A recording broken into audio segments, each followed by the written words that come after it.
Bismillahirrahmanirrahim. Assalamualaikum warahmatullahi wabarakatuh. Alhamdulillah, bersyukur kehadirat ilahi kerana diberikan ruang dan peluang untuk meneruskan kehidupan. Pertama sekali, saya Putra Al-Muiz bin Safwan Yusof, nombor matrik 1201446. Okey. Pertama sekali, terima kasih kepada Puan Dr. Adibah binti Sulaiman atau Muhammad, pensyarah bagi mata pelajaran Penghayatan Etika dan Peradaban UTC 1012, kerana memberi peluang untuk kumpulan kami menjalankan kajian berkenaan persepsi pelajar universiti berkaitan masalah perkauman di dalam kalangan masyarakat negara kita dan tindakan yang perlu diambil untuk mengatasinya. Seterusnya, kita berganjak kepada pengenalan bagi kajian kami. Untuk pengetahuan, tajuk bagi kajian kami ialah persepsi pelajar universiti berkaitan masalah perkauman di Malaysia dan tindakan yang perlu diambil bagi mengatasinya. Okey, kajian ini dijalankan bagi melihat persepsi pelajar universiti berkaitan perpaduan di Malaysia. Seterusnya, kajian ini juga bertujuan mengenal pasti faktor-faktor berlakunya isu perpaduan kaum. Selain itu, kajian ini juga bertujuan mengenal pasti langkah-langkah yang dapat diambil untuk mencegah isu perpaduan di kawasan kajian. Seterusnya, memastikan tahap perpaduan kaum antara pelajar universiti. Seterusnya, kita beralih kepada objektif kajian. Antaranya ialah mengenal pasti suasana interaksi antara kaum dalam kalangan mahasiswa. Yang kedua, meneliti tahap keselesaan dalam menjalinkan hubungan antara kaum di kampus. Ketiga, mengenal pasti langkah-langkah bagi mengatasi masalah perkauman dalam kalangan pelajar universiti.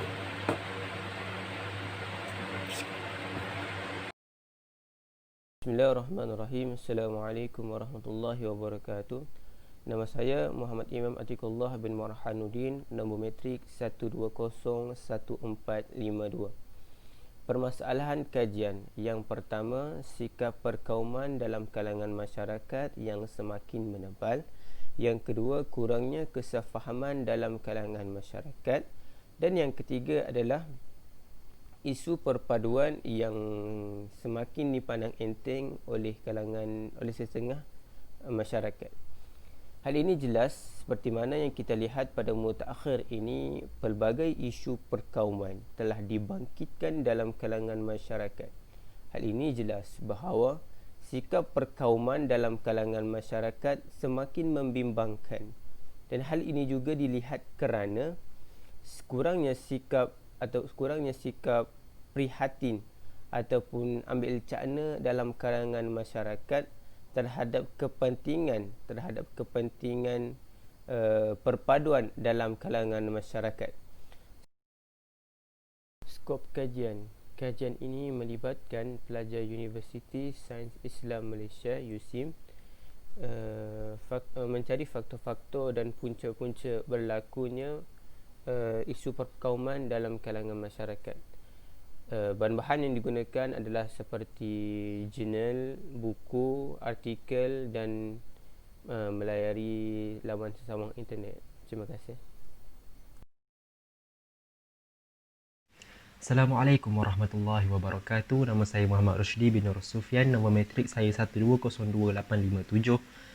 Dan saya akan menerangkan tentang kajian literatur bagi tajuk kumpulan kami, iaitu masalah perkauman dalam kalangan masyarakat di Malaysia. Jadi saya akan memetik 3 ilmuwan yang membincangkan tentang perkara ini. Yang pertama adalah Datuk Dr. Husamuddin Yaakob. Apa yang beliau kata adalah beliau mengingatkan kerajaan bahawa jika isu-isu perkauman dan agama tak dapat dibendung dan diatasi secara efektif, ia sekaligus akan dapat menghancurkan negara Malaysia kita yang tercinta. Oleh itu, beliau menggesa agar kerajaan menapis media ataupun wartawan agar tak menimbulkan pergaduhan ini. Jadi apa yang mereka akan sampaikan, apa yang akhbar atau keluarkan, semuanya perlulah ditapis supaya tidak ada isu-isu negatif yang berbau perkauman ini. Yang kedua pula adalah menurut penganalisis politik Universiti Utara Malaysia, Profesor Dr. Muhammad Azizuddin Muhammad Sani, beliau berkata, apa yang kita perlu lakukan adalah kita perlu menghormati satu sama lain kerana ia adalah azimat dalam mengatasi ataupun membantah sentimen perkauman dalam negara. Dalam waktu yang sama, Dr. Muhammad Azizuddin turut mengaitkan ekonomi negara yang tak berkembang ini mempengaruhi isu perkauman. Jadi menurut beliau adalah ekonomi yang tak stabil ini juga berkait rapat dengan isu perkauman. Oleh itu, apa yang beliau sarankan adalah untuk kita ataupun semua rakyat untuk muhasabah diri masing-masing dan selesaikan kompromi antara satu sama lain. Dan akhir sekali, daripada Ustaz Muhammad Fazlun bin Abdul Rahman, beliau berpendapat bahawa untuk menyelesaikan masalah perkauman ini, pertama sekali, sebagai rakyat Malaysia, bahasa dan cara bertutur itulah yang kita perlu kuasai agar jurang antara kaum tidak berlaku disebabkan oleh ketidaksefahaman dan prasangka yang buruk. Seterusnya, beliau juga berkata bahawa saranan dan pengaruh daripada ibu bapa amalah penting kepada anak-anak mereka yang bertujuan untuk membendung daripada perkara-perkara buruk sebegini. Sebagai contoh, sekiranya ibu bapa itu terlalu taksub dan terlalu banyak berkata-kata tentang perkara ataupun mengapi-apikan isu perkauman ini, sudah tentu anak mereka akan terikut-ikut. Jadi kita haruslah memberi tanggapan negatif. Kita harus berhenti memberi tanggapan negatif terhadap bangsa lain. Dan kita sepatutnya berhenti berfikir tentang kaum kami, bangsa kami. Kita tak sepatutnya berkata begitu sebab kita adalah satu Malaysia dan kita hidup dalam pelbagai kaum, jadi kita seharusnya bersatu bersama-sama. Assalamualaikum warahmatullahi wabarakatuh. Nama saya Muhammad Nur Hafizuddin bin Hussein. Nombor kad matrik saya 1201437. Bagi analisis dapatan kajian, latar belakang masalah kajian ini ialah dari sudut sejarahnya, Malaysia pernah menghadapi konflik antara kaum sehingga menyebabkan berlakunya kehilangan nyawa dan kerosakan harta benda. Oleh itu, perpaduan kaum amat penting untuk dijaga dan dipelihara supaya peristiwa yang menjadi titik hitam negara tidak berulang lagi. Perpaduan kaum didapati agak rapuh dengan pelbagai isu yang dicetuskan melibatkan pelbagai etnik. Antara faktor berlakunya masalah perkauman di Malaysia adalah kurangnya interaksi antara kaum. Secara umumnya, masyarakat di Malaysia lebih cenderung untuk berkawan dan bergaul daripada kaum mereka sendiri. Hal ini demikian setengah masyarakat tidak tahu untuk bercakap dalam bahasa Melayu dan mereka akan mengalami kesukaran untuk berinteraksi. Keadaan ini akan menyebabkan berlakunya pergaulan yang tidak bagus antara masyarakat. Suatu kaum juga sukar untuk menerima perbuatan kaum lain dan mereka yang tidak bersikap toleransi akan menentang perbuatan mereka dan berlakunya perselisihan antara kaum. Selain itu, politik juga merupakan faktor berlakunya masalah perkauman di Malaysia. Perkauman antara etnik ini boleh dilihat secara tidak langsung melalui politik mengikut etnik. Contohnya, UMNO, MCA dan MCI. Bismillahirrahmanirrahim. Nama saya Muhammad Nur Zikri Ashraf bin Muhammad Rashid. Nombor matrik 1201454.